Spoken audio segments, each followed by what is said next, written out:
आपको यकीनन बताया गया होगा कि हम अपने दिमाग का सिर्फ 10% ही इस्तेमाल करते हैं। यह लोकप्रिय विज्ञान पॉपुलर साइंस के सबसे जिद्दी मिथकों में से एक है। लेकिन आइए एक पल के लिए मान लेते हैं कि यह सच है। क्या हो अगर हम एक अदृश्य बटन दबाकर बाकी 90% को अनलॉक कर सके? ये हमें सिर्फ होशियार नहीं बनाएगा, ये हमें पूरी तरह से किसी और चीज में बदल देगा। ऐसे प्राणी जिनमें आज हमें जो क्षमताएं और जादुई लगती है, वो सब होंगी। इस वीडियो में हम एक साहसी मानसिक सफर, माइंड जर्नी पर निकलेंगे और उन 20 अविश्वसनीय शक्तियों पर नजर डालेंगे जो मानवता अपने दिमाग का 100% इस्तेमाल करके हासिल कर सकती है। तैयार हो जाइए, क्योंकि इनमें से कुछ विचार आपको सचमुच हैरान कर सकते हैं। आपके अनुसार क्या हम इतनी शक्ति के लिए तैयार हैं? आइए पता करते हैं। इससे पहले कि हम महाशक्तियों की दुनिया में गोता लगाए, आइए 10% वाले मिथक को समझते हैं। आखिर ये आया कहां से? अक्सर इसका श्रेय अल्बर्ट आइंस्टीन को दिया जाता है। हालांकि इस बात का कोई प्रमाण नहीं है कि उन्होंने ऐसा कुछ कहा था। ज्यादातर संभावना है कि यह मिथक 20वीं सदी की शुरुआत के न्यूरोबायोलॉजिस्ट्स, तंत्रिका जीव विज्ञानियों के काम की गलत व्याख्या के कारण पैदा हुआ। उन्होंने देखा कि किसी भी खास समय में दिमाग के कुछ ही हिस्से सक्रिय, एक्टिव होते हैं, और उन्होंने यह गलत निष्कर्ष निकाला कि बाकी हिस्से निष्क्रिय, इनएक्टिव पड़े हैं। आधुनिक स्कैनिंग, जैसे एमआरआई, बताती है कि हम अपने मस्तिष्क के हर हिस्से का इस्तेमाल करते हैं, बस अलग अलग कार्यों के लिए और अलग अलग समय पर। यहां तक कि सोते समय भी हमारा दिमाग सक्रिय रूप से काम कर रहा होता है। इसलिए जब हम 100% इस्तेमाल की बात करते हैं, तो हमारा मतलब सोए हुए हिस्सों को सक्रिय करना नहीं है, बल्कि इसके हर हिस्से के कार्यों को परिकल्पनात्मक रूप से पूर्ण अधिकतम स्तर तक बढ़ाना और विस्तारित करना है। यह ऐसा होगा जैसे आपका पुराना कंप्यूटर अचानक एक क्वांटम सुपर कंप्यूटर बन जाए, जो एक ही समय में खरबों, ट्रिलियंस ऑपरेशन करने में सक्षम हो। हमारी मानसिक कल्पना, माइंड एक्सपेरिमेंट की कुंजी इसी धारणा में छिपी है। हम ये मानकर चलेंगे कि मस्तिष्क सिर्फ ज्यादा तेजी से काम नहीं कर रहा है, बल्कि यह वास्तविकता, रियलिटी के साथ बातचीत के बिल्कुल नए सिद्धांत खोल रहा है। तो पहली और शायद सबसे ज्यादा प्रतीक्षित क्षमता है पूर्ण टेलीकिनेसिस, यानी सिर्फ सोचकर चीजों को हिलाने की शक्ति। लेकिन इसे सब फिल्मों वाला सीन मत समझिए, जहां हीरो बस अपनी भौहें सिकोड़ता है। 100% क्षमता पर यह दूर से पदार्थ, मैटर को नियंत्रित करने की पूर्ण और सटीक शक्ति होगी। आप सिर्फ एक प्याले को हिला नहीं रहे होंगे, बल्कि आप उसके हर परमाणु, उसके तापमान और उसके आंतरिक तनाव को महसूस कर रहे होंगे। इसकी शुरुआत छोटी चीजों से होती। आप हवा में धूल के कणों को उठाना सीखते और उन्हें जटिल पैटर्न में जमा करते। इसमें जबरदस्त एकाग्रता की जरूरत होती, और शुरुआत में केवल 5 मिनट की इस प्रैक्टिस के बाद आप दिमागी थकावट, मेंटल एग्जॉशन से ऐसे गिर जाते जैसे आपने कोई बेहद कठिन शारीरिक ट्रेनिंग की हो। आपका दिमाग जो भारी मात्रा में ग्लूकोज का उपभोग करता, उसे एक खास डाइट की जरूरत पड़ती। काइनेटिक एथलीट सामने आते, जो इस बात में मुकाबला करते कि कौन ज्यादा वजन उठा सकता है या दूर से कोई जटिल मशीनरी तैयार कर सकता है। निर्माण, कंस्ट्रक्शन हमेशा के लिए बदल जाता। क्रेनों की जगह काइनेटिक्स के समूह होते, जो बहु टन वाली बीमों को मिलीमीटर की सटीकता के साथ उठाते और लगाते। सर्जन बिना किसी चीरे के सर्जरी कर सकते थे, मरीज के आंतरिक अंगों को कोशिकीय, सेल्यूलर स्तर पर नियंत्रित करते हुए। लेकिन इस शक्ति का एक अंधेरा पहलू भी होता। कोई भी छोटा विवाद एक विनाशकारी लड़ाई में बदल सकता था, जहां लोग एक दूसरे पर गाड़ियां फेंकते या इमारतों के टुकड़े फाड़ देते। ऐसी शक्ति पर नियंत्रण समाज की सुरक्षा का मुख्य प्रश्न बन जाता। टेलीकिनेसिस के इस्तेमाल को नियंत्रित करने के लिए नए कानूनों और नैतिक संहिताओं, एथिकल कोड्स की जरूरत पड़ती। यह सिर्फ एक क्षमता नहीं, बल्कि एक बहुत बड़ी जिम्मेदारी होती, जिसके लिए शायद इंसानियत बिल्कुल तैयार नहीं होती। दूसरी क्षमता है पूर्ण सहानुभूति, एक ऐसी एम्पैथी जो आगे चलकर टेलीपैथी का रूप ले लेती है। आप केवल किसी दूसरे व्यक्ति के प्रति संवेदना ही नहीं रखते, बल्कि आप उनके हर भाव को सचमुच अपनी भावना की तरह महसूस करते। खुशी, डर, दर्द, प्यार, ये सब इंसानों को जोड़ने वाला एक साझा भावनात्मक क्षेत्र बन जाता। झूठ, जिस रूप में हम उसे जानते हैं, वह पूरी तरह से गायब हो जाता।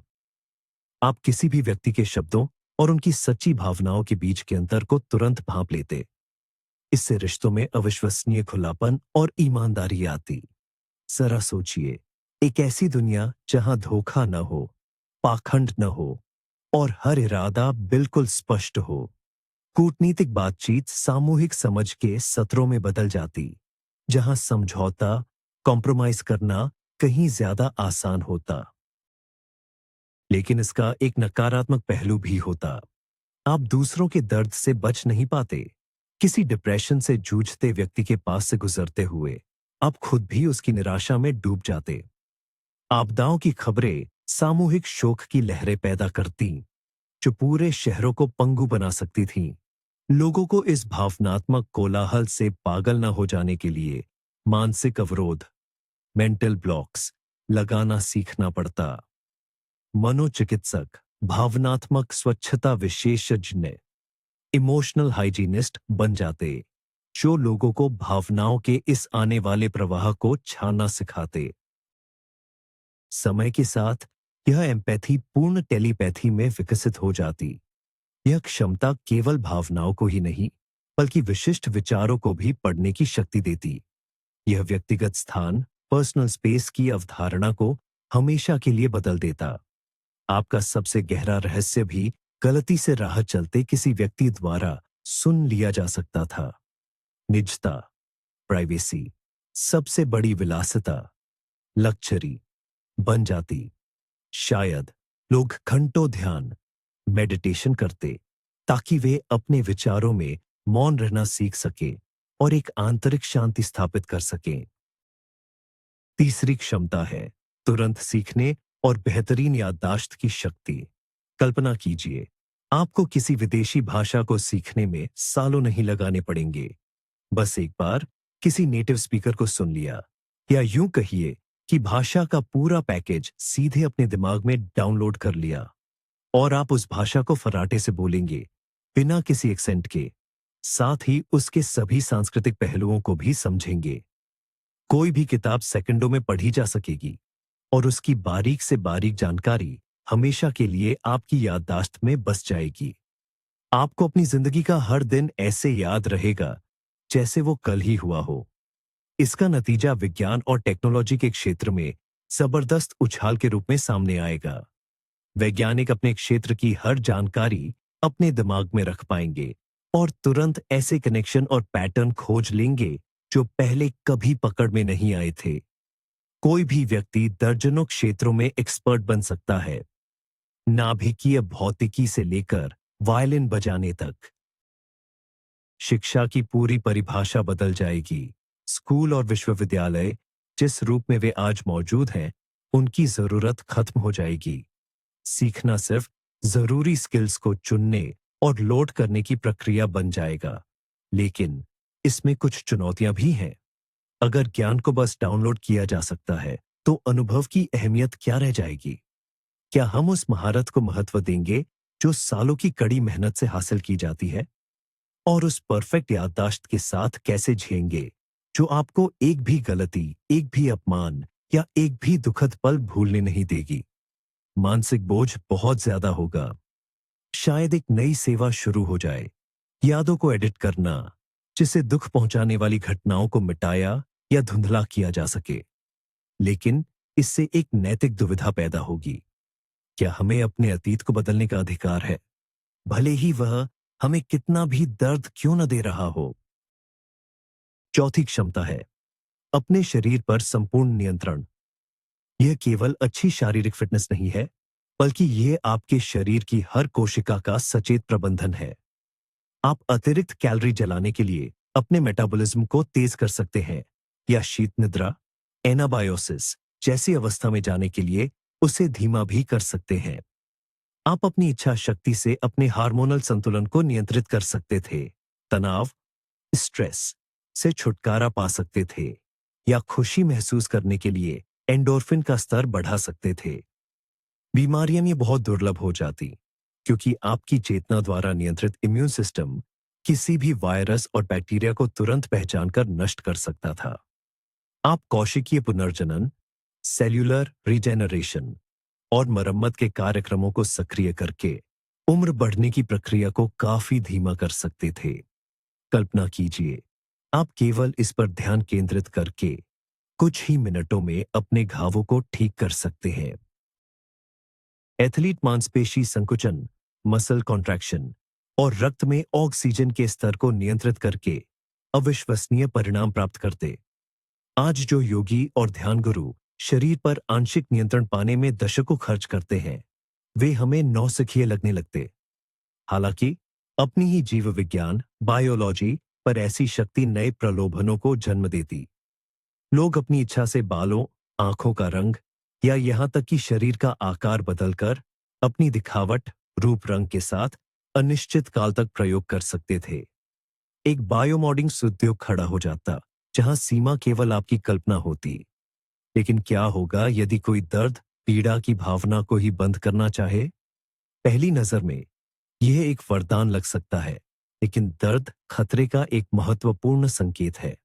बिना दर्द महसूस करने वाले लोगों से भरी दुनिया कहीं अधिक खतरनाक और चोटिल करने वाली हो जाती। ये बात तय है कि इस पूर्ण नियंत्रण के लिए अपने शरीर के प्रति पूर्ण जवाबदेही, जिम्मेदारी की भी आवश्यकता होती। पांचवी क्षमता है समय की अनुभूति को नियंत्रित करना। आपका मस्तिष्क जानकारी को प्रोसेस करने की गति को बढ़ा या घटा सकता है, जिससे समय को लेकर आपकी व्यक्तिगत धारणा, सब्जेक्टिव फीलिंग पूरी तरह बदल जाएगी। किसी खतरे की स्थिति में, जैसे कि कार दुर्घटना के दौरान, आप 1 सेकंड को मिनटों जितना फैला सकते हैं। इससे आपको स्थिति का विश्लेषण करने और सही फैसला लेने का पर्याप्त समय मिल जाएगा। आपके लिए आसपास की हर चीज स्लो मोशन में चलेगी, जिससे आपको एक जबरदस्त बढ़त मिल जाएगी। इसके ठीक विपरीत, अगर आप कोई बोरिंग काम कर रहे हैं या किसी का लंबा इंतजार है, तो आप घंटों को मिनटों में समेट सकते हैं और इस अनावश्यक अनुभव को छोड़ सकते हैं। यह हमारी जिंदगी की लय, रिदम को पूरी तरह बदल देगा। हमारी उत्पादकता कई गुना बढ़ जाएगी। जो मुश्किल प्रोजेक्ट पहले महीनों लेते थे, उन्हें आप तेज सोच की स्थिति में रहते हुए अपने सब्जेक्टिव टाइम के कुछ ही दिनों में पूरा कर सकते हैं। कलाकार, संगीतकार और लेखक इन समय की जेबों में घंटों तक रचना कर सकते हैं, जिससे वे वास्तविक समय के कुछ ही घंटों में बेहतरीन शाहकार, मास्टरपीस बना लेंगे। लेकिन इसमें भी कई खतरे छिपे हैं। उस व्यक्ति के मानसिक स्वास्थ्य का क्या होगा जिसने सब्जेक्टिव रूप से 100 साल जी लिए, जबकि उसका शरीर सिर्फ 30 साल ही बड़ा हुआ है। इससे जैविक, बायोलॉजिकल और मनोवैज्ञानिक, साइकोलॉजिकल उम्र के बीच एक बड़ा अंतर आ जाएगा। इंसानी रिश्ते भी कहीं ज्यादा जटिल हो जाएंगे। आपका पार्टनर उतनी देर में एक पूरी आंतरिक जिंदगी जी सकता है जितने समय में आप सिर्फ 1 कप कॉफी पीते हैं। इससे रिश्तों में अलगाव और गलतफहमी पैदा हो सकती है। इसके अलावा समय की धारणा के साथ लगातार छेड़छाड़ करने से वास्तविकता से संपर्क टूट सकता है। आपको यह महसूस हो सकता है कि आपके आसपास की दुनिया असली नहीं है, बल्कि महज एक भ्रम है। मानवता को समय की स्वच्छता यानी टाइम हाइजीन के लिए नए नियम बनाने पड़ेंगे। छठी क्षमता यानी एक्स्ट्रासेंसरी परसेप्शन या ईएसपी। इसका मतलब है कि आप 5 सामान्य इंद्रियों की सीमाओं से परे जाकर चीजों को देखते, सुनते और महसूस करते। इसमें दूरदर्शिता शामिल होती, यानी दूर की या भविष्य की घटनाओं को देखने की शक्ति। साथ ही रेट्रोकॉग्निशन या अतीत दर्शन यानी भूतकाल को देखने की क्षमता भी मिल जाती। जरा सोचिए, आप पृथ्वी के दूसरे छोर पर बैठे अपने दोस्त को देख पाते कि वो अभी क्या कर रहा है, या इतिहास के जरूरी पलों को ऐसे देख पाते मानो आप खुद वहां मौजूद हों। पुरातत्वविदों और इतिहासकारों के लिए तो यह रिसर्च का एक बेहतरीन टूल साबित होता। वे बस सही जगह और सही समय पर ट्यून इन करके पिरामिडों के निर्माण या प्राचीन रोम के जीवन को सीधे देख सकते थे। अपराध विज्ञान क्रिमिनोलॉजी में 100% सफलता दर हासिल हो जाती। कोई भी जासूस क्राइम सीन को रिव्यू करके वहां हुई हर घटना को साफ साफ देख सकता था। लेकिन इसका एक बड़ा नुकसान यह होता कि हमारी पूरी गुमनामी या गोपनीयता खत्म हो जाती। आपका हर काम, यहां तक कि एकांत में किया गया कोई भी कार्य भी किसी और द्वारा देखा जा सकता था। भविष्य को देखने की क्षमता से तो और भी गंभीर समस्याएं पैदा हो जाती। अगर आपको आने वाली कोई आपदा दिखती है, तो क्या आपको दखल देना चाहिए? और क्या होगा अगर आपके हस्तक्षेप से चीजें और खराब हो जाए? इससे पूर्व निश्चितता और स्वतंत्र इच्छा शक्ति का विरोधाभास, पैराडॉक्स, जन्म लेता।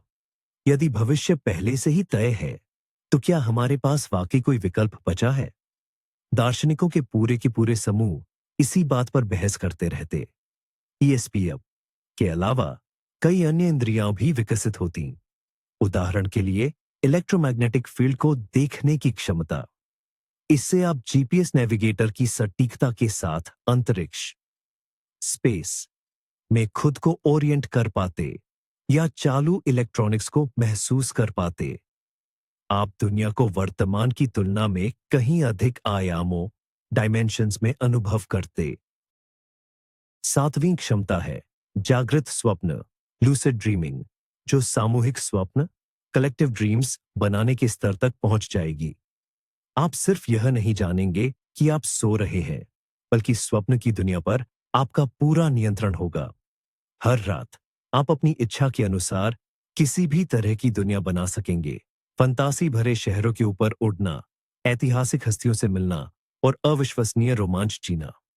नींद केवल आराम नहीं रह जाएगी, यह रचनात्मकता और खोज से भरी दूसरी जिंदगी बन जाएगी।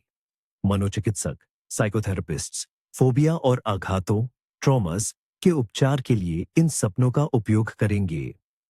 वे मरीजों को एक सुरक्षित माहौल में अपने डर का सामना करने और उसे हराने की अनुमति देंगे। आर्किटेक्ट और इंजीनियर अपनी रचनाओं को हकीकत में उतारने से पहले स्वप्न लोक में उनका डिजाइन और परीक्षण कर सकेंगे। लेकिन सबसे आश्चर्यजनक चीज तब शुरू होगी जब लोग साझा यानी सामूहिक स्वप्न बनाना सीख लेंगे। कल्पना कीजिए एक वर्चुअल रियलिटी जो सामान्य कल्पना शक्ति से पैदा हुई हो, जिसमें किसी कंप्यूटर या हेडसेट की जरूरत न हो। दोस्त रात में बादलों पर बनाए गए अपने महल में मिल सकेंगे। अलग अलग देशों के वैज्ञानिक एक साझा मानसिक प्रयोगशाला में मिलकर प्रयोग कर पाएंगे। यह संचार और सामूहिक रचनात्मकता के लिए असीमित संभावनाओं के द्वार खोल देगा। हालांकि इसके साथ ही सपने और वास्तविकता के बीच की सीमा धुंधली होने लगेगी। कुछ लोग सपनों की रंगीन और नियंत्रित दुनिया को नीरस और जटिल वास्तविकता से ज्यादा पसंद कर सकते हैं। इससे पलायनवाद, एस्केपिज्म का एक नया रूप पैदा होगा और स्वप्नों की लत लग जाएगी। इसके अलावा इन सामूहिक स्वप्नों को नियंत्रित कौन करेगा? क्या होगा अगर कोई बुरे इरादों वाला व्यक्ति सामूहिक बुरे सपने, कलेक्टिव नाइटमेयर्स बनाना सीख ले? शरीर पर नियंत्रण से मिलने वाली आठवीं क्षमता है कोशिकाओं का पुनर्जीवन, सेल्यूलर रीजनरेशन, और इसका सीधा परिणाम है जैविक अमरता, बायोलॉजिकल इमॉर्टेलिटी। आपका मस्तिष्क लगातार आपके शरीर को आदर्श स्थिति में बनाए रख सकता है। यह क्षतिग्रस्त कोशिकाओं को ठीक करेगा और डीएनए की ऐसी त्रुटियों के बिना सटीक नकल करेगा जिनकी वजह से बुढ़ापा आता है। आप लगभग 25 से 30 साल की उम्र में ही बूढ़ा होना बंद कर देंगे। हालांकि इसका मतलब यह नहीं है कि आप अजेय होंगे। आपको अभी भी मारा जा सकता है, लेकिन बुढ़ापे और बीमारियों से होने वाली मौतें अतीत की बात बन जाएंगी। समाज के लिए इसके परिणाम बहुत बड़े होंगे। सबसे पहले अत्यधिक जनसंख्या, ओवर पॉपुलेशन, इस ग्रह के लिए सबसे बड़ा खतरा बन जाएगी। हमें सख्त से सख्त जन्म नियंत्रण, बर्थ कंट्रोल लागू करना पड़ सकता है। समाज का ढांचा ही बदल जाएगा। उस विवाह का क्या मतलब होगा जो हजारों वर्षों तक चल सकता है? और यदि आपके सामने अनंत काल है, तो आप अपना करियर कैसे बनाएंगे? परिवार, पीढ़ियों के बदलने और विरासत, लेगेसी जैसी सभी अवधारणाएं अपना अर्थ खो देंगी। जो लोग कई 100 साल जी चुके होंगे, वे असीम ज्ञान और अनुभव इकट्ठा कर लेंगे। लेकिन क्या वे ऐसे रूढ़िवादी, कंजर्वेटिव नहीं बन जाएंगे जो हर तरह की प्रगति को रोक देंगे? पुराने और नए अमर लोगों के बीच एक नई तरह की सामाजिक असमानता, सोशल इनइक्वालिटी पैदा हो जाएगी। मनोवैज्ञानिक रूप से हमेशा जीवित रहना अविश्वसनीय रूप से कठिन होगा। ऊब, बोरियत, उदासीनता, अपाठी और जीवन का अर्थ खोना, ये अमर व्यक्ति के सबसे बड़े दुश्मन होंगे। आपको अनंत काल की एकरूपता, मोनोटनी से पागल होने से बचने के लिए लगातार नए लक्ष्य और नई रुचियां खोजनी पड़ेंगी। संभव है कि मृत्यु का अधिकार, राइट टू डाई, ही नई दुनिया के प्रमुख मूल्यों में से एक बन जाए। यह स्वेच्छा से और जानबूझकर अपनी यात्रा को समाप्त करने का विकल्प होगा, जब आपको लगे कि आप पर्याप्त जी चुके हैं। 9वीं क्षमता है प्रोसेसर स्तरीय मल्टीटास्किंग, यानी आपका मस्तिष्क चेतना की कई स्वतंत्र धाराओं में बच सकता है। कल्पना कीजिए, आप एक ही समय में कोई महत्वपूर्ण बातचीत भी कर रहे हैं, दिमाग में एक जटिल गणितीय समस्या भी सुलझा रहे हैं, संगीत भी रच रहे हैं और अपनी अगली छुट्टी की प्लानिंग भी कर रहे हैं। और हाँ, इन सब में आपका ध्यान और कुशलता जरा भी कम नहीं होगी। यह हमारी कार्यशैली और रोजमर्रा की जिंदगी में मौलिक बदलाव ला देगा। एक अकेला इंसान पूरे विभाग का काम संभाल सकता है। हमारी काम करने की क्षमता उन ऊंचाइयों तक पहुंच जाएगी जिसकी हमने कभी कल्पना भी नहीं की होगी। आप एक साथ कई विषय पढ़ सकते हैं और उन्हें समान गति से मास्टर कर सकते हैं। खाली समय का उपयोग भी अधिकतम लाभ के लिए किया जा सकता है। चेतना की एक धारा किताब पढ़ेगी, दूसरी फिल्म देखेगी और तीसरी दोस्तों से बात करेगी। पर ये सब हमारे व्यक्तित्व को किस तरह प्रभावित करेगा? क्या हम एक ही मैं बने रहेंगे या हमारा व्यक्तित्व टुकड़ों में बट जाएगा? यानी कई उप व्यक्तित्व जिनके अपने अलग हित और यादें होंगी। शायद यह एक नए तरह के मानसिक विकार को जन्म दे सकता है, जहां चेतना की अलग अलग धाराएं आपस में ही टकराव पैदा कर देंगी। एकाग्रता या ध्यान की हमारी समझ बदल जाएगी। किसी एक काम में पूरी तरह डूब जाने की कीमत खत्म हो जाएगी, क्योंकि हम हमेशा एक साथ कई चीजों में उलझे रहेंगे। गहरी ध्यानमग्न अवस्थाएं पाना बेहद मुश्किल हो जाएगा। इसके अलावा एक और सवाल पैदा होगा, चेतना की कौन सी धारा हमारा असली स्व है, या मैं सिर्फ इन सभी धाराओं का योग मात्र है? दार्शनिकों और मनोवैज्ञानिकों को एक बार फिर से यह तय करना पड़ेगा कि व्यक्तित्व और चेतना क्या होती है। 10वीं क्षमता है संभावनाओं का नियंत्रण, प्रोबेबिलिटी मैनिपुलेशन। यह सबसे सूक्ष्म और शक्तिशाली क्षमताओं में से एक है। आपका दिमाग एक क्वांटम कंप्यूटर की तरह काम करते हुए हर संभव घटना का विश्लेषण कर सकता था और अंतर्ज्ञान से वास्तविकता को उस परिणाम की तरफ धक्का दे सकता था जो आपके लिए सबसे अनुकूल हो। यह कोई जादू नहीं, बल्कि एकदम सही सहज ज्ञान और छोटी छोटी क्रियाएं हैं जो आपको मनचाहे नतीजे तक ले जाती हैं। आप हमेशा सही समय पर, सही जगह पर मौजूद होते। अगर आप लॉटरी टिकट खरीदते, तो आप गलती किए बिना विनिंग नंबर चुन लेते। बिजनेस शुरू करते वक्त आप हमेशा परफेक्ट निर्णय लेते। कसीनो में तो ऐसे लोग हमेशा अजेय, अनबीटेबल होते। इससे आपकी जिंदगी लक मोड ऑन की गई गेम जैसी बन जाती। लेकिन क्या इससे किसी भी लक्ष्य को पाने का प्रोसेस ही बेमायने नहीं हो जाता? अगर सफलता की गारंटी है, तो क्या उससे संतुष्टि मिलेगी? रोमांच, जोखिम और मुश्किलों पर जीत की खुशी, ये सब खत्म हो जाते। जिंदगी के सभी रास्ते अनुमानित, प्रिडिक्टेबल और शायद बोरिंग हो जाते। इसके अलावा अगर सभी इंसानों में यह क्षमता आ जाए, तो वो आपस में कैसे डील करेंगे? अगर दो लोग जिनके पास यह ताकत है विपरीत नतीजे चाहते हैं, जैसे कि दोनों शतरंज जीतना चाहते हैं, तो क्या होगा? हो सकता है कि वास्तविकता क्वांटम अनिश्चितता, क्वांटम अनसर्टेनिटी की स्थिति में चली जाए, या फिर वह व्यक्ति जीतेगा जिसकी संभावनाओं को नियंत्रित करने की क्षमता ज्यादा मजबूत हो। इससे एक छिपी हुई अदृश्य प्रतिस्पर्धा शुरू हो जाती, जहां लोग यह देखने के लिए compete करते कि कौन बेहतर तरीके से वास्तविकता को अपने हिसाब से मोड़ सकता है। सिर्फ किस्मत पर टिका हुआ यह समाज बहुत अजीब और शायद अस्थिर होता। 11वीं शक्ति है टेक्नोपैथी। टेक्नोपैथी यानी वह क्षमता जिससे आप मानसिक रूप से तकनीक, टेक्नोलॉजी के साथ संवाद कर सकते हैं। आप अपने विचारों की शक्ति से सीधे इंटरनेट से जुड़ सकते थे, कंप्यूटर, स्मार्टफोन या किसी भी इलेक्ट्रॉनिक उपकरण को नियंत्रित कर सकते थे। जानकारी खोजने में केवल सेकंड का अंश लगता। आप बस अपनी जिज्ञासा को सोचते और उत्तर सीधे आपके मस्तिष्क में आ जाता। यह मानव और मशीन के बीच एक आदर्श तालमेल, सिम्बायोसिस होता। प्रोग्रामर केवल मन में कल्पना करके कोड लिख पाते। डिजाइनर मानसिक छवियों से त्रिविमीय 3D मॉडल तैयार कर पाते। चालक मानसिक आदेशों से वाहन चलाते, जिससे प्रतिक्रिया लगभग तत्काल हो जाती। दिव्यांगजनों को तो अविश्वसनीय स्वतंत्रता मिलती। वे एक्सोस्केलेटन या कृत्रिम अंगों, प्रोस्थेटिक्स को उतनी ही आसानी से नियंत्रित कर पाते जितना कि अपने शरीर के अंगों को। हालांकि इससे नए खतरे भी पैदा होते। हैकर केवल कंप्यूटर को हैक नहीं करते, बल्कि सीधे नेटवर्क से जुड़े लोगों की चेतना दिमाग में घुसपैठ कर सकते थे। वे विचार, यादें चुरा सकते थे या यहां तक कि झूठे विचार भी डाल सकते थे। न्यूरो चोरी और मानसिक आतंकवाद, मेंटल टेररिज्म जैसे नए तरह के अपराध जन्म लेते। अपनी चेतना की सुरक्षा करना परम प्राथमिकता बन जाती। इसके लिए मेंटल फायरवॉल और एंटीवायरस की आवश्यकता पड़ती। इसके अलावा वैश्विक नेटवर्क से लगातार जुड़े रहने से व्यक्ति की पहचान की सीमाएं धुंधली हो सकती थीं। आप कहां खत्म होते हैं और इंटरनेट कहां से शुरू होता है?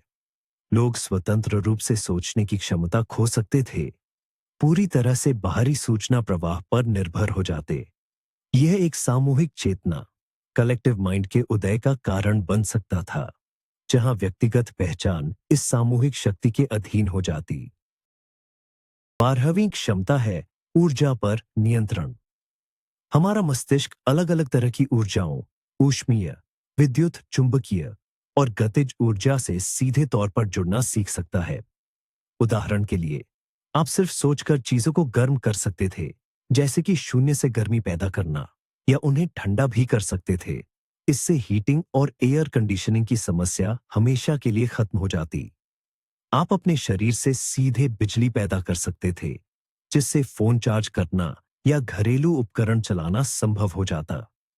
यह ऊर्जा क्षेत्र को हमेशा के लिए बदल देता। पावर स्टेशनों और तारों की जरूरत खत्म हो जाती। हर इंसान एक आत्मनिर्भर ऊर्जा इकाई, ऑटोनॉमस एनर्जी यूनिट बन जाता। लड़ाई में यह क्षमता एक विनाशकारी हथियार साबित होती। आप गोलाकार बिजली, बॉल लाइटनिंग फेंक सकते थे, गर्मी की केंद्रित किरणें, कॉन्सेंट्रेटेड हीट रेज बना सकते थे, या शक्तिशाली विद्युत चुंबकीय आवेग, ईएमपी पैदा कर सकते थे, जो सभी इलेक्ट्रॉनिक्स को निष्क्रिय कर देते। लेकिन इस शक्ति को हासिल करना बेहद खतरनाक होता। नियंत्रण में एक छोटी सी गलती और आप गलती से खुद को या अपने आसपास सब कुछ जलाकर राख कर सकते थे। इसके लिए विशेष अलग-थलग कमरों में वर्षों के प्रशिक्षण की आवश्यकता होती। इसके अलावा यह भौतिकी के प्रति हमारी समझ को पूरी तरह बदल देता। यदि कोई इंसान शून्य से ऊर्जा पैदा कर सकता है, तो ये ऊर्जा संरक्षण के नियम का उल्लंघन करता है। वैज्ञानिकों को इस घटना को समझाने के लिए ब्रह्मांड के मूलभूत सिद्धांतों को फिर से लिखना पड़ता। शायद हमारा मस्तिष्क किसी अन्य आयाम से या निर्वात वैक्यूम से ऊर्जा खींचना सीख लेता। यह उन तकनीकों का मार्ग खोलता जिनकी हम अभी कल्पना भी नहीं कर सकते, जैसे कि अंतरतारकीय यात्रा के लिए वॉर्प ड्राइव्स का निर्माण। 13वीं क्षमता है मानसिक संरचनाओं का निर्माण। आप सिर्फ अपनी सोच की शक्ति से घनीभूत ऊर्जा या साइकिक फील्ड पीएसआई फील्ड से स्थिर, लगभग महसूस किए जा सकने वाले ऑब्जेक्ट्स बना सकते थे। यह ठीक कॉमिक्स के ग्रीन लैंटर्न की क्षमताओं जैसा है। अगर आपको किसी औजार की जरूरत है, तो आप बस उसकी कल्पना करेंगे और वो आपके हाथ में आ जाएगा। बचाव के लिए ढाल चाहिए, वो तुरंत आपके सामने प्रकट हो जाएगी। आर्किटेक्ट्स इमारतों के अस्थायी, असली आकार के मॉडल बना सकते थे, जिनमें वे चलकर डिजाइन का आकलन कर सकते थे। बचाव दल, रेस्क्यू टीम्स मलबे को सहारा देने के लिए मजबूत संरचनाएं खड़ी कर सकते थे। यह क्षमता कला, आर्टी के क्षेत्र में भी इस्तेमाल हो सकती थी। मूर्तिकार अपनी रचनाओं को शुद्ध प्रकाश और विचार से बनाते और अपनी इच्छा अनुसार उनका आकार बदल सकते थे। लेकिन हर शक्ति की तरह इसका सैन्य उपयोग, मिलिट्री एप्लीकेशन भी होता। सेनाएं मानसिक हथियार बना सकती थीं, तलवारें, भाले या जटिल मशीनरी भी। युद्ध केवल कल्पना और इच्छा शक्ति की प्रतिस्पर्धा बन जाते। हालांकि इन संरचनाओं को संभवतः लगातार मानसिक ऊर्जा की आवश्यकता होती। जैसे ही आपका ध्यान भटकता, आपके द्वारा बनाई गई वस्तु गायब हो जाती। इसका मतलब है कि जटिल ढांचों को बनाए रखने के लिए जबरदस्त एकाग्रता, कंसंट्रेशन की जरूरत होती। इसके अलावा एक दार्शनिक प्रश्न, फिलोसॉफिकल क्वेश्चन भी उठता। क्या ये वस्तुएं वास्तविक हैं? अगर आपने एक मानसिक हथौड़ा बनाया और उससे असली कील ठोक दी, तो वह सामान्य हथौड़े से कैसे अलग है? यह सोच और पदार्थ के बीच की व्यक्तिपरक, सब्जेक्टिव, और वस्तुनिष्ठ, ऑब्जेक्टिव के बीच की रेखा को मिटा देता। 14वीं क्षमता है ध्वनिक नियंत्रण, अकुस्टिक कंट्रोल। आप ध्वनि तरंगों को नियंत्रित कर सकते थे। इसकी मदद से आप किसी भी आवाज की हूबहू नकल कर पाते, चाहे वह किसी दूसरे व्यक्ति की आवाज हो, चिड़ियों का कलरव हो या किसी मोटर का भीषण गर्जन। आप इतनी जोर से बोल सकते थे कि आपकी आवाज 1 किलोमीटर दूर तक सुनाई दे, या इतनी धीमी फुसफुसाहट कर सकते थे कि भीड़ में केवल एक व्यक्ति ही उसे सुन पाए। आप एक निश्चित जगह में सभी ध्वनि तरंगों को निष्क्रिय करके पूर्ण शांति के क्षेत्र, जोन्स ऑफ एब्सोल्यूट साइलेंस, बना सकते थे। आराम या एकाग्रता के लिए यह क्षमता अनमोल साबित होती। संगीतकार बिना किसी वाद्य यंत्र के, केवल हवा को नियंत्रित करके और सही ध्वनि कंपन पैदा करके पूरी सिम्फनीज तैयार कर सकते थे। लेकिन यह क्षमता एक भयंकर हथियार भी बन सकती थी। ध्वनि तरंग को एक संकीर्ण पुंज में केंद्रित करके, focusing it into a narrow beam, आप शक्तिशाली इंफ्रासाउंड या अल्ट्रासाउंड हथियार बना सकते थे, जो इमारतों को नष्ट कर दे या लोगों में भयंकर पीड़ा और भटकाव, डिसोरिएंटेशन पैदा कर दे। जासूसी का काम बिल्कुल अगले स्तर पर पहुंच जाता। आप बहुत दूरी से भी ध्वनि तरंगों को लक्षित बिंदु से केंद्रित करके लोगों की बातों को आसानी से छिपकर सुन सकते थे। इससे निजता की अवधारणा, कॉन्सेप्ट ऑफ प्राइवेसी, और भी कमजोर पड़ जाती। इसके अलावा आप अपने स्वर में ऐसी विशेष आवृत्तियां, फ्रीक्वेंसीज डालकर उसे सम्मोहन के लिए इस्तेमाल कर सकते थे, जो सीधे सुनने वाले के अवचेतन मन को प्रभावित करे। यह आपको एक अत्यधिक प्रभावशाली वक्ता तो बनाता, लेकिन साथ ही एक खतरनाक हेरफेर करने वाला मैनिपुलेटर भी बना देता। ऐसे प्रभाव का मुकाबला करने के लिए समाज को ध्वनिक सुरक्षा तकनीकें, अकूस्टिक डिफेंस मेथड्स, विकसित करनी पड़ती। 15वीं क्षमता है जैविक संचार, बायोलॉजिकल कम्युनिकेशन। इसमें आप केवल इंसानों से ही नहीं, बल्कि अन्य सभी जीवित प्राणियों जैसे जीव जंतु, पेड़ पौधों और यहां तक कि सूक्ष्म जीवों, माइक्रोऑर्गेनिज्म से भी बात करना सीख जाते। आप जानवरों की भाषा को शब्दों के जरिए नहीं, बल्कि उनकी भावनाओं, इरादों और छवियों के स्तर पर समझते। इससे प्रकृति के साथ हमारा रिश्ता पूरी तरह से बदल जाता। हमें पता चलता कि डॉल्फिन क्या सोच रही है, व्हेल क्या गा रही है, और जंगल के पेड़ पौधे कैसा महसूस कर रहे हैं। यह हमें इकोसिस्टम और उसमें हमारी भूमिका की एक नई और गहरी समझ देता। हम जानवरों से मदद भी मांग सकते थे। मिसाल के तौर पर, जंगल में खोए हुए किसी इंसान को ढूंढने के लिए हम पक्षियों से आग्रह कर सकते थे। किसान सीधे अपने पौधों से बात करके जान सकते थे कि उन्हें किस चीज की कमी है, पानी, रोशनी या पोषक तत्वों की। यह कृषि खेती में क्रांति ला देता। चिकित्सा के क्षेत्र में डॉक्टर मरीज की कोशिकाओं से बातचीत करके घावों को जल्दी भरने के लिए कह सकते थे, या यहां तक कि कैंसर की कोशिकाओं को विभाजित होना, डिवाइड होना बंद करने के लिए मना सकते थे। लेकिन इस ज्ञान के साथ हम पर एक बहुत बड़ी नैतिक जिम्मेदारी, मोरल रिस्पॉन्सिबिलिटी भी आ जाती। अगर हमें पता हो कि जानवरों और पौधों में भी चेतना, कॉन्शियसनेस और भावनाएं होती हैं, तो क्या हम उन्हें पहले की तरह ही भोजन या अपने निजी इस्तेमाल के लिए उपयोग कर पाते? हो सकता है कि इसकी वजह से पूरी दुनिया सिंथेटिक भोजन और चीजों का इस्तेमाल करना शुरू कर देती। ऐसे नए नैतिक आंदोलन, एथिकल मूवमेंट्स शुरू हो जाते, जो केवल जानवरों के ही नहीं बल्कि पौधों के अधिकारों की भी रक्षा करते। हमें एहसास होता कि यह ग्रह एक अकेला विशाल सुपरन ऑर्गेनिज्म है और हम केवल उसका एक छोटा सा हिस्सा है। 16वीं क्षमता है गुरुत्वाकर्षण का नियंत्रण, ग्रेविटी कंट्रोल। टेलीकाइनेसिस, वस्तुओं को हिलाने के विपरीत, यह शक्ति आपको किसी विशिष्ट क्षेत्र के गुरुत्वाकर्षण क्षेत्र को ही बदलने की अनुमति देगी। आप अपने चारों ओर गुरुत्वाकर्षण कम करके दर्जनों मीटर ऊंचाई तक कूद सकते हैं या दीवारों पर दौड़ सकते हैं, या इसके विपरीत इसे बढ़ाकर दुश्मन को जमीन से चिपका सकते हैं।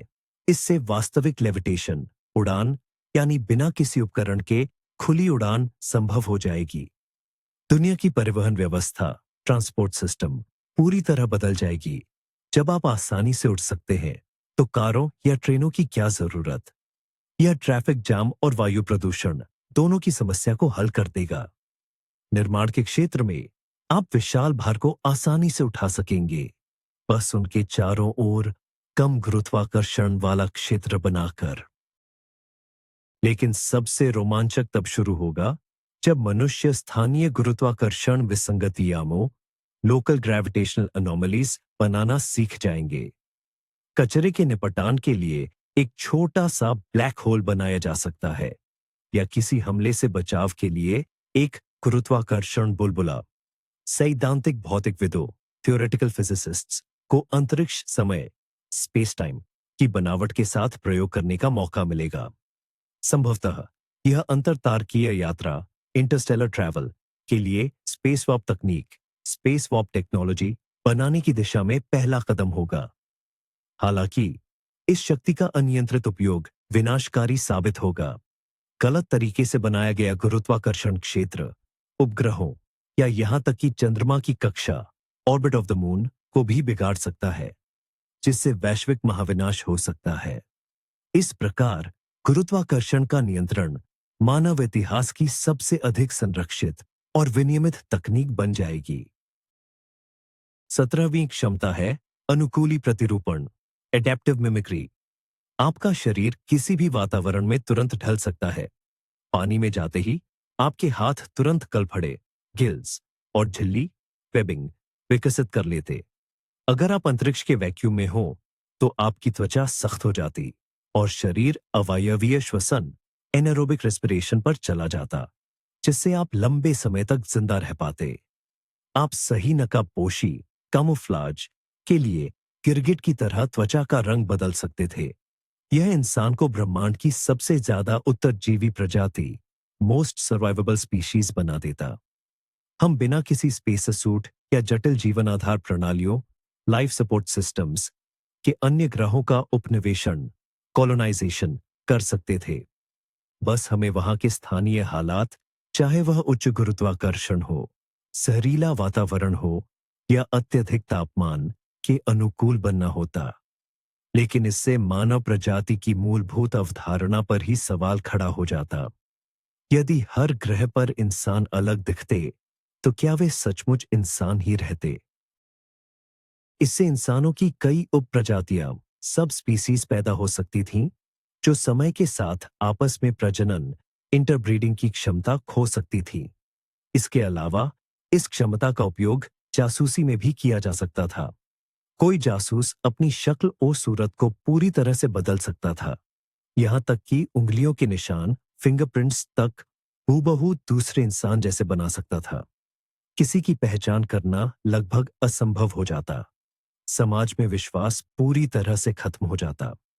आप कभी सुनिश्चित नहीं हो पाते कि आपके सामने खड़ा व्यक्ति वही है जिसका वह दावा कर रहा है। इसके लिए पहचान के नए तरीकों की जरूरत होती, जो शायद हर व्यक्ति की अनूठी मानसिक छाप, मेंटल इम्प्रिंट पर आधारित हो। 18वीं क्षमता है सिस्टम को सहजता से समझने का अंतर्ज्ञान। आपका मस्तिष्क किसी भी जटिल प्रणाली को तुरंत एक इकाई के रूप में देख और समझ सकता था। किसी जटिल मशीनरी को देखते ही आप तुरंत जान जाते कि वह कैसे काम करती है, उसमें खामियां कहाँ हैं और उसे कैसे सुधारा जा सकता है। किसी उलझे हुए कानून को पढ़ते हुए आप फौरन उसमें मौजूद सभी कमियां और विरोधाभास पहचान लेते। किसी देश की अर्थव्यवस्था का विश्लेषण करते समय आपको सभी अदृश्य कड़ियां साफ दिखती और आप अगले संकट की भविष्यवाणी कर पाते। ये हमें जीनियस इंजीनियर, अर्थशास्त्री, राजनीतिज्ञ और रणनीतिकार बना देता। किसी टूटी हुई डिवाइस को ठीक करने से लेकर स्वास्थ्य सेवा प्रणाली में सुधार करने तक, हर समस्या कहीं ज्यादा तेजी से और प्रभावी ढंग से हल हो जाती। हम गरीबी को खत्म करते हुए एक पूरी तरह से संतुलित और न्याय संगत आर्थिक मॉडल तैयार कर सकते थे। हम ऐसे शहर डिजाइन कर सकते थे जहां ट्रैफिक जाम और अपराध का नामो निशान न होता। हम पृथ्वी की जलवायु को समझकर उसका मॉडल बना सकते थे और ग्लोबल वार्मिंग को रोकने का रास्ता खोज लेते। हालांकि इसका परिणाम दक्षता की तानाशाही, टायरनी ऑफ एफिशिएंसी के रूप में सामने आता।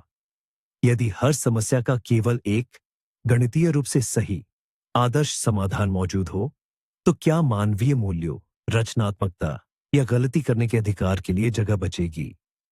समाज एक ऐसा यंत्र बन सकता था जो पूरी तरह से व्यवस्थित तो होता, लेकिन आत्मा रहित होता, जिसे केवल ठंडी तर्क शक्ति नियंत्रित करती।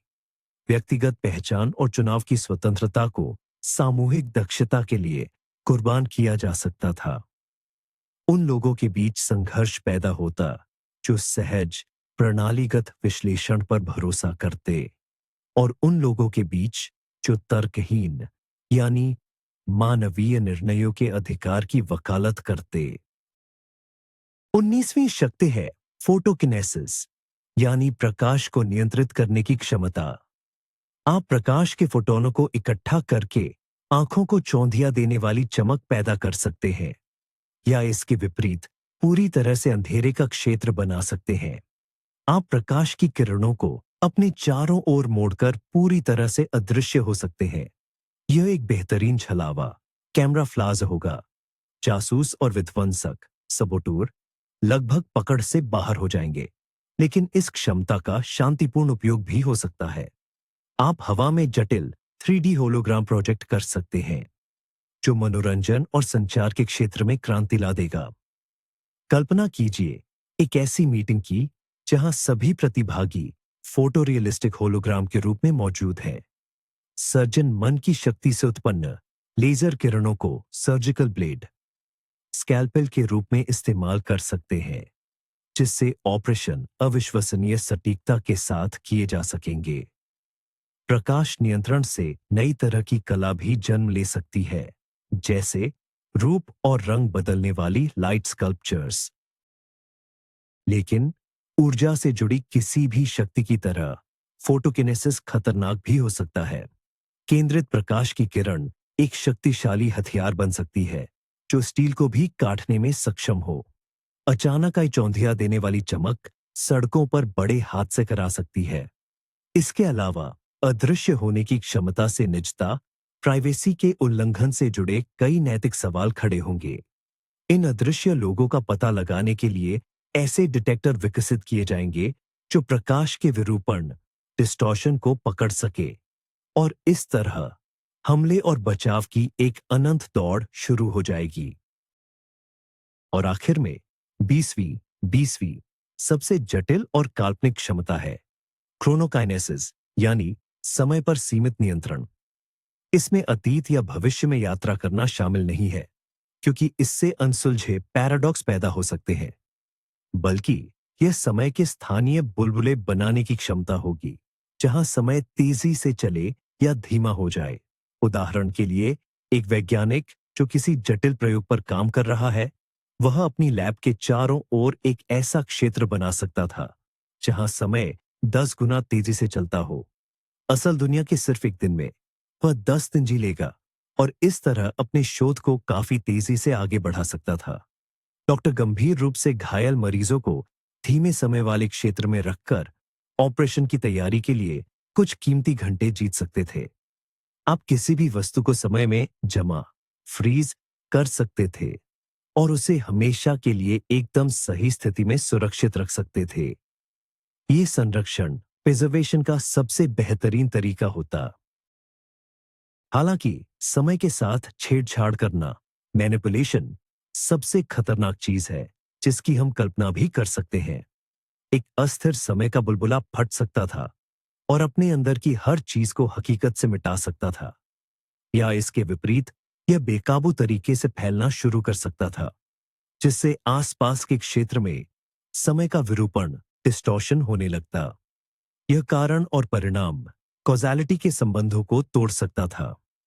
ऐसे में मानवता, ह्यूमैनिटी, शायद क्रोनोकाइनेसिस के इस्तेमाल पर पूरी तरह से प्रतिबंध लगाने पर सहमत हो जाती, सिवाय कुछ सबसे नियंत्रित और बेहद जरूरी स्थितियों के। यह क्षमता वह रेड बटन होती जिसे दबाने के बारे में सोचना भी भयानक होता। अब आइए इस पर विचार करें कि यदि ये 20 क्षमताएं हर किसी के लिए उपलब्ध हो जाए, तो हमारा समाज कैसे बदल जाएगा। सबसे पहले, जिस असमानता को हम जानते हैं, वह पूरी तरह से समाप्त हो जाएगी। धन दौलत, शारीरिक बल, यहां तक कि जन्मजात बुद्धिमत्ता भी अपना महत्व खो देंगे। अगर आप मन की शक्ति से चीजें बना सकते हैं, तो आपको पैसे की जरूरत नहीं होगी। यदि आप अपने शरीर को पुनर्जीवित कर सकते हैं, तो शारीरिक शक्ति का कोई महत्व नहीं रहेगा। अगर आप पलक झपकते ही ज्ञान डाउनलोड कर सकते हैं, तो हर कोई प्रतिभाशाली बन जाएगा। यह एक सच्चे साम्यवादी या समतावादी समाज को जन्म दे सकता है, जहां सभी लोग कानूनी रूप से नहीं, बल्कि अपने स्वभाव से ही समान होंगे। हालांकि पूरी संभावना है कि ये समानता के नए रूप सामने आएंगे। लोग अपनी क्षमताओं पर नियंत्रण के स्तर के आधार पर अलग अलग होने लगेंगे। एक नया अभिजात्य वर्ग उभरता, जो टेलीकिनेसिस को सबसे अच्छी तरह नियंत्रित करते हैं या जिनकी दूरदर्शिता की शक्ति सबसे प्रबल है। ऐसे स्कूल और अकादमियां खुलेंगी जहां इन शक्तियों को नियंत्रित करना सिखाया जाएगा और उनमें प्रवेश ही नई सामाजिक सीढ़ी बन जाएगा। लोगों और देशों के बीच संघर्ष खत्म नहीं होंगे, वे बस एक नए स्तर पर चले जाएंगे। टैंकों और मिसाइलों के बजाय टेलीपैथिक हमले, गुरुत्वाकर्षण प्रहार और मानसिक रचनाएं काम में लाए जाएंगे। युद्ध और भी अधिक विनाशकारी तथा भयावह बन जाएगा। इसलिए नई मानवता के सामने नियंत्रण और नैतिकता का सवाल सबसे बड़ा प्रश्न बन जाएगा। अतिमानवों के समाज की नींव नई नैतिकता और दर्शन पर टिकी होगी। पुरानी धार्मिक और नैतिक प्रणालियां नई चुनौतियों का सामना करने में असमर्थ होंगी। उदाहरण के लिए, यदि आप किसी के विचार पढ़ सकते हैं, तो निजी स्थान क्या होगा? क्या मन में किसी का बुरा चाहना अपराध माना जाएगा? यदि आप भविष्य देख सकते हैं, तो क्या किसी आपदा को रोकना आपकी जिम्मेदारी होगी, भले ही इससे किसी की स्वतंत्र इच्छा का उल्लंघन हो? यदि सब अमर है, तो क्या मानव जीवन का मूल्य पहले जैसा ही रहेगा? दार्शनिकों को पूरी तरह से नई नैतिक संहिताएं बनानी होंगी। संभवतः मुख्य सिद्धांत मानसिक संप्रभुता होगा, यानी हर व्यक्ति को अपने विचारों और चेतना की गोपनीयता का अधिकार। किसी भी अनाधिकृत टेलीपैथिक हस्तक्षेप को गंभीर अपराध माना जाएगा। न्यूरोएथिसिस्ट जैसे नए पेशेवर सामने आएंगे, जो महाशक्तियों के उपयोग से जुड़ी जटिल नैतिक दुविधाओं को हल करेंगे।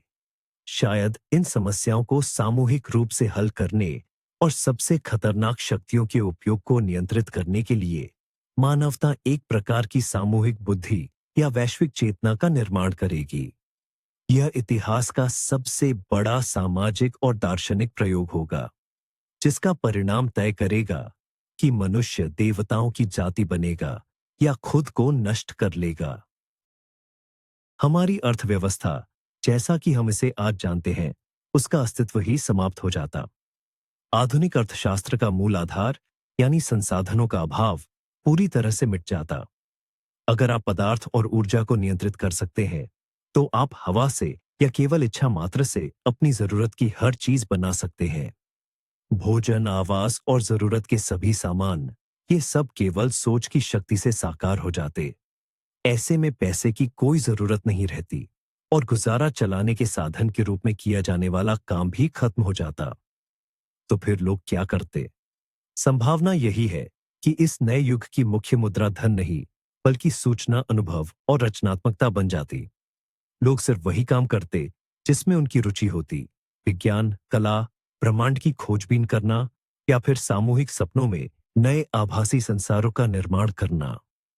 ये वास्तव में एक आदर्श दुनिया, यूटोपिया बन सकता था, जहां हर व्यक्ति अपनी बुनियादी जरूरतों की चिंता किए बिना अपनी क्षमता का पूर्ण उपयोग कर सकता था। हालांकि ऐसी दुनिया में प्रेरणा, मोटिवेशन की एक बड़ी समस्या पैदा हो सकती थी।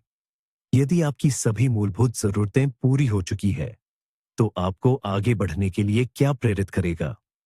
क्या चीज आपको कुछ और बड़ा हासिल करने के लिए मजबूर करेगी? संभवतः प्रमुख प्रेरक शक्ति अपनी क्षमताओं में महारत हासिल करने की होड़ या फिर ब्रह्मांड के सबसे गहरे रहस्यों को जानने की तीव्र इच्छा बन जाती।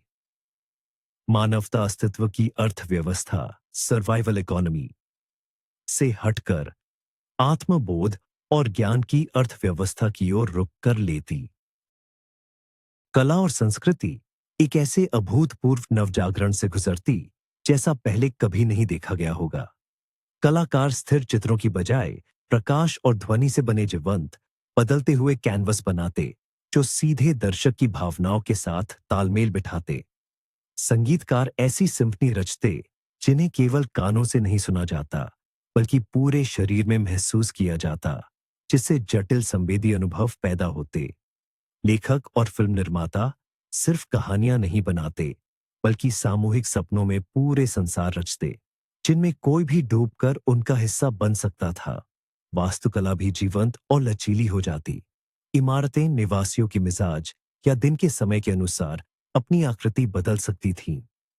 कला के बिल्कुल नए रूप उभरते, जिनकी हम अभी कल्पना भी नहीं कर सकते। उदाहरण के लिए, संभावनाओं के प्रबंधन की कला, आर्ट ऑफ प्रोबेबिलिटी मैनेजमेंट, जहां कलाकार खुशनुमा संयोगों की एक श्रृंखला का निर्माण करता। या फिर भावनात्मक मूर्तिकला, इमोशनल स्कल्पचर की कला, जिसमें एक इम्पाठ जटिल भावनात्मक स्थितियां बनाता, जिनका आनंद दूसरे उठा सकते थे। टेलीपैथी और तत्काल सूचना आदान प्रदान के कारण विभिन्न राष्ट्रों के बीच सांस्कृतिक अंतर शायद मिट जाते। एक ऐसी एकीकृत वैश्विक संस्कृति का उदय होता, जो सभी सभ्यताओं की सर्वोत्तम उपलब्धियों को अपने भीतर समाहित कर लेती। यह एक अद्भुत सुंदरता और रचनात्मक स्वतंत्रता का संसार होता। विज्ञान एक ऐसी छलांग लगाता, जो मानव इतिहास की पिछली हर उपलब्धि को पार कर जाता। उत्तम स्मृति और प्रणालियों की सहज समझ रखने वाले वैज्ञानिक उन समस्याओं को चंद घंटों में सुलझा पाते, जिनसे हम दशकों से जूझ रहे हैं। ब्रह्मांड के मूलभूत रहस्य, डार्क मैटर, डार्क एनर्जी, चेतना की प्रकृति, जीवन की उत्पत्ति उजागर हो जाते।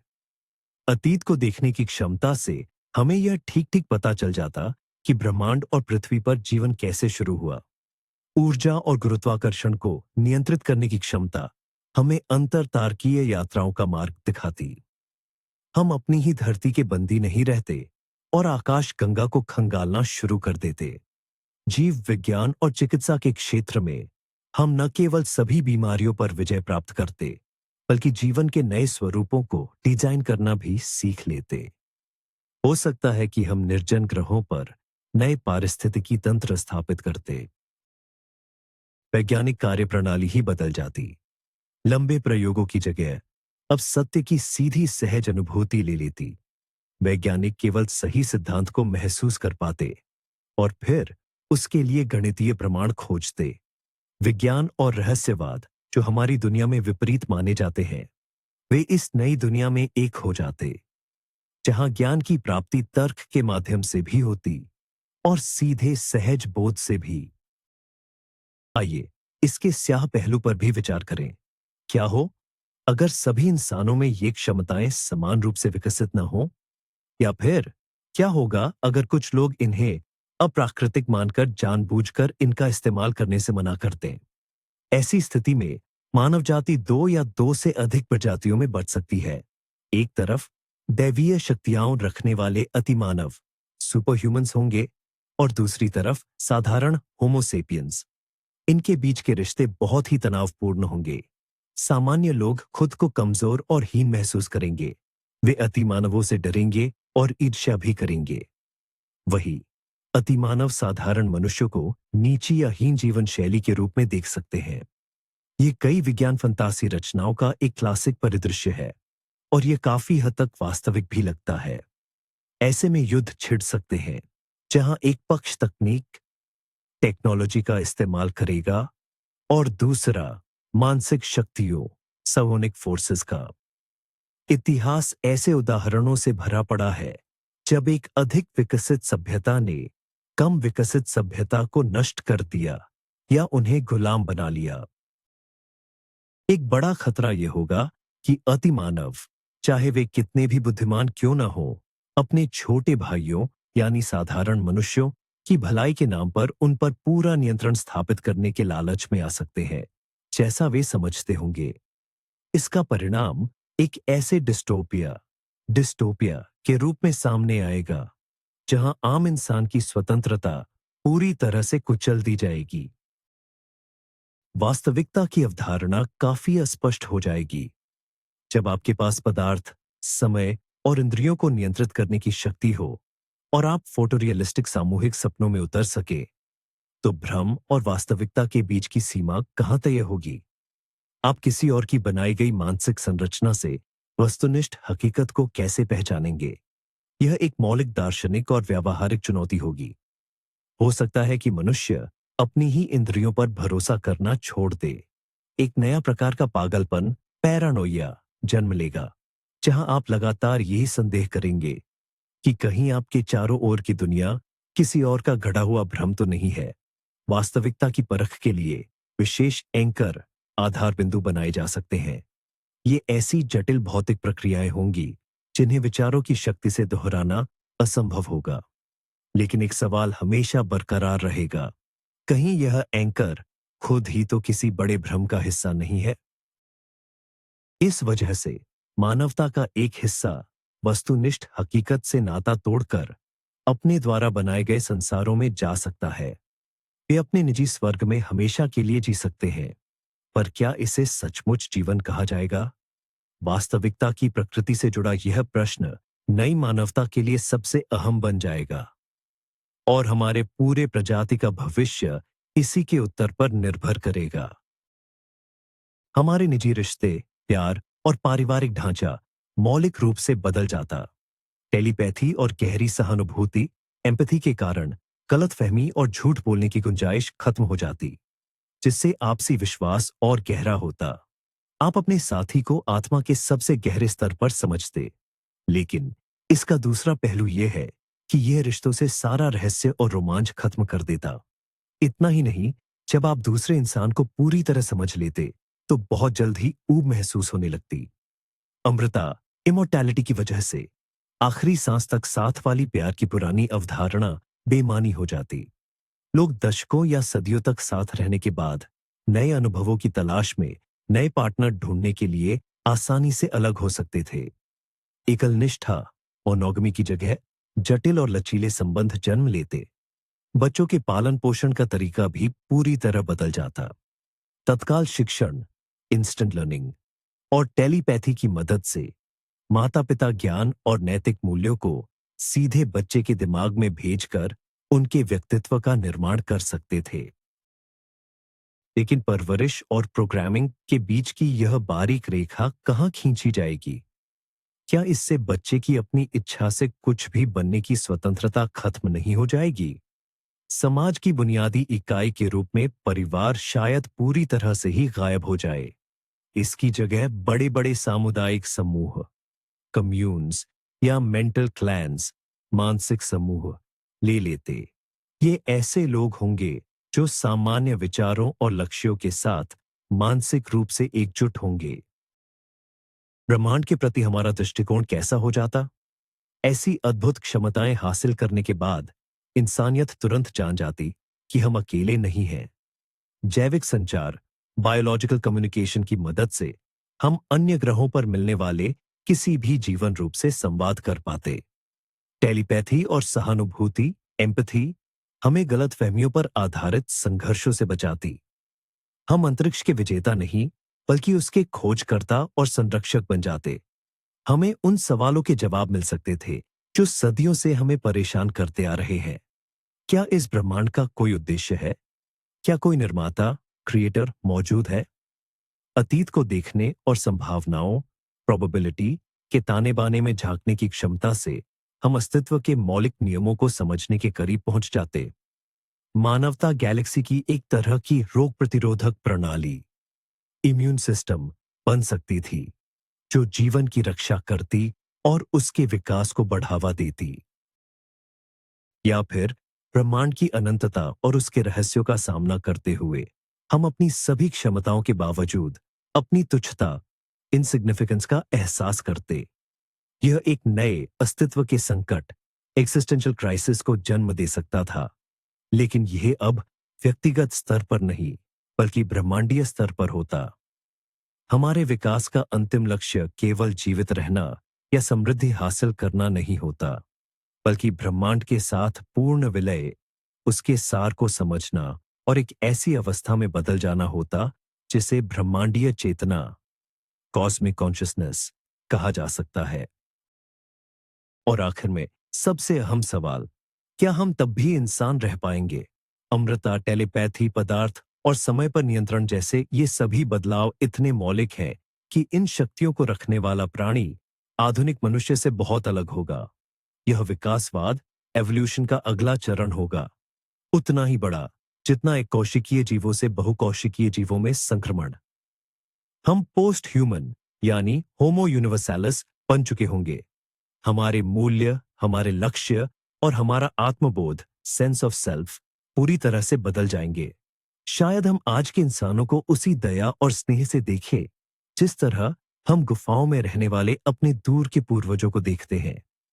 मृत्यु का भय, संसाधनों के लिए संघर्ष से उपजा स्वार्थ और बोध की सीमा जैसी विशुद्ध मानवीय विशेषताएं खत्म हो जाएंगी। लेकिन क्या इन सब के साथ हम कुछ जरूरी चीजें खो नहीं देंगे? क्या हम अपनी मानवता, ह्यूमैनिटी को नहीं खो देंगे? हमारी अपनी भेद्यता, वल्नरेबिलिटी से उपजी करुणा, कंपैशन, जीवन की नश्वरता, मॉर्टैलिटी के कारण अनमोल हुई प्रेम की भावना और दुख के बावजूद रची गई कला की सुंदरता। शायद देवता बनकर हम वो सब खो दें जो हमें इंसान बनाता था।